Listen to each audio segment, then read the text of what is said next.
Lectura de la profecía de Jonás. Jonás se disgustó mucho de que Dios no hubiera castigado a los habitantes de Nínive, e irritado, oró al Señor en estos términos: Señor, esto es lo que yo me temía cuando estaba en mi tierra, y por eso me di prisa en huir a Tarsis. Bien sabía yo que tú eres un Dios clemente y compasivo, lleno de paciencia y de misericordia, siempre dispuesto a perdonar. Ahora, Señor, quítame la vida, pues prefiero morir a vivir. Pero el Señor le respondió: ¿Crees que hay motivo para que te enojes? Jonás salió de Nínive y acampó al oriente de la ciudad. Allí construyó una enramada y se sentó a su sombra, para ver qué pasaba con Nínive. Entonces, el Señor Dios hizo nacer una hiedra, que creció tan tupida, que le daba sombra y lo resguardaba del ardor del sol. Jonás se puso muy contento por la hiedra. Pero al día siguiente, al amanecer, el Señor envió un gusano, el cual dañó la hiedra, que se secó. Y cuando el sol ya quemaba, el Señor envió un viento caliente y abrasador. El sol le daba a Jonás en la cabeza y lo hacía desfallecer. Entonces Jonás deseó morir y dijo: Prefiero morir a vivir. Entonces el Señor le dijo a Jonás: ¿Crees que hay motivo para que te enojes así por la hiedra? Contestó él: Sí, y tanto, que quisiera morirme. Le respondió el Señor: Tú estás triste por una hiedra que no cultivaste con tu trabajo, que nace una noche y perece la otra. Y yo, no voy a tener lástima de Nínive, la gran ciudad, en donde viven más de 120,000 seres humanos que no son responsables y gran cantidad de ganado. Lectura del Santo Evangelio según San Lucas.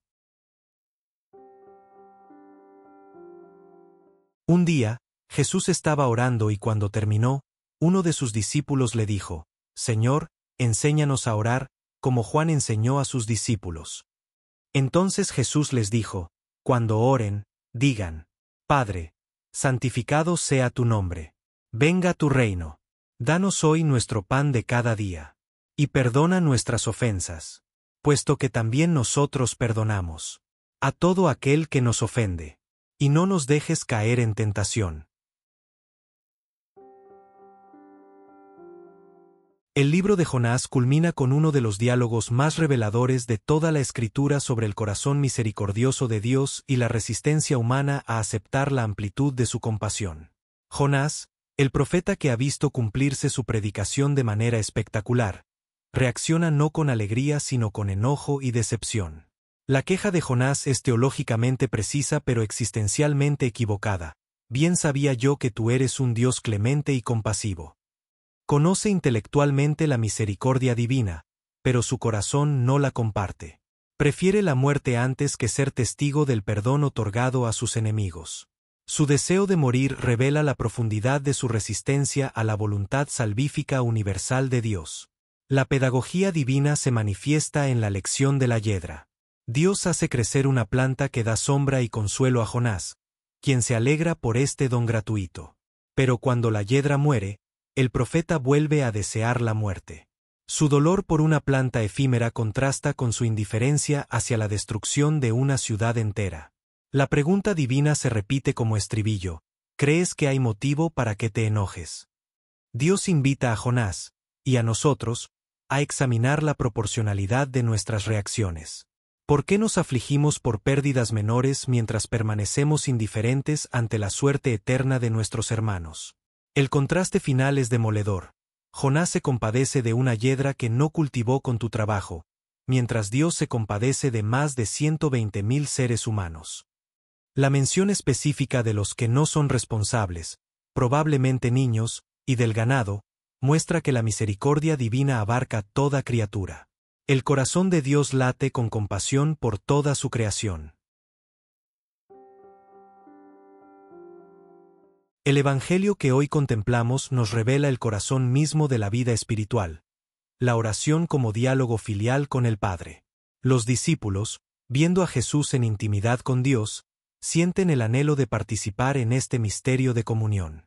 Su petición: Señor, enséñanos a orar, nace del ejemplo del Maestro y reconoce que la oración auténtica no es técnica humana sino don divino que debe ser aprendido. Jesús responde con el Padre Nuestro, esa oración que condensa todo el Evangelio.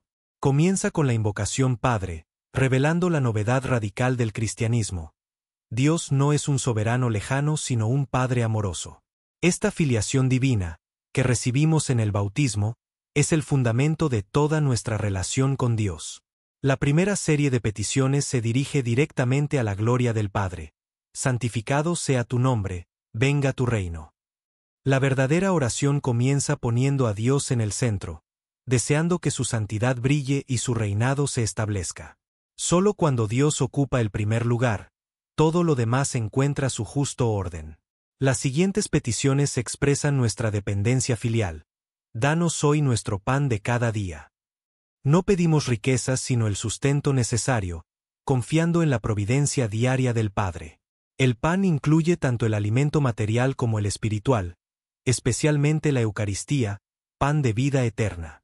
El perdón ocupa un lugar central. Perdona nuestras ofensas, puesto que también nosotros perdonamos. La medida de nuestro perdón hacia los demás se convierte en medida del perdón divino hacia nosotros.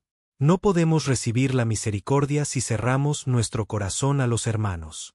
La petición final, no nos dejes caer en tentación, reconoce nuestra fragilidad humana.